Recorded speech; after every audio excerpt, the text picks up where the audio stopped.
అటల్ బిహారీ వాజ్పేయి ఎవడు ఒత్తిడికి తలగకుండా చేశాడే. అట్లాగే ఇవాళ ఆ స్థావరాలన్నిటి జోలికి వెళ్ళొద్దని చెప్పి ఒక పక్కన ముందు నుంచి అమెరికా చెప్తానే వచ్చిందిగా వద్దని, వాళ్ళ జోలికి వెళ్ళొద్దని, మీ ఇద్దరు కూర్చొని చర్చించుకోండి, ఉగ్రవాద దాడిని మేము సీరియస్గానే పరిగణిస్తున్నామని చెప్పిందిగా. ఆగామా? వాళ్ళ ఒత్తిడికి లొంగామా? సమస్యలు పరిష్కరించడానికి కావాలని మేము మధ్యవర్తిత్వం ఇస్తామంటే వినలేదుగా మనం. ఇద్దరి మధ్యన జాయింట్ ఎంక్వైరీ చేద్దామని పాకిస్తాన్ అడిగింది, లొంగామా? ఉగ్ర మూలాలని కొడతామన్నాం, కొట్టాం. ఉగ్రవాదానికి సంబంధించిన నాయకులను చంపుతామన్నాం, చంపాం.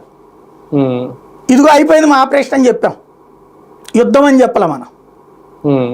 అట్లాగే బెలూచిస్తాన్ వాళ్ళ ద్వారా మొక్కలు చేయాలని కూడా మనం అనుకుంటే అది కూడా అయిపోతుంది. బేసిక్గా ఇందిరాగాంధీ రోజుల్లో అదే గొప్ప, ఇప్పుడు దానికి 10 గొప్ప. కాకపోతే ఆ రోజున ఇందిరాగాంధీ చేసిన దాన్ని విపక్షంగా ఉన్నటువంటి భారతీయ జనతా పార్టీ సమర్థించింది, జనతా పార్టీ సమర్థించి అభినందించింది, గౌరవించింది. ఆ సంస్కారం వీళ్ళకుంది. కాంగ్రెస్ దగ్గర ఆ సంస్కారం లేదు. గెలిచి ఇప్పుడు ఎట్లా ఉందంటే, మొన్న కనుక 290 సీట్లు సాధించింది కూటమి, ఎన్డీఏ కూటమి.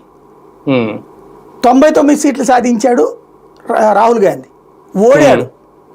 కానీ అంతకుముందు కంటే ఎక్కువ వచ్చినాయి కాబట్టి మేమే గెలిచామని సంబరాలు చేసుకున్నట్టే ఓడిన పాకిస్తాన్ సంబరాలు చేసుకుందంటే ఒక అర్థం ఉంది. మనం ఓడిపోయాం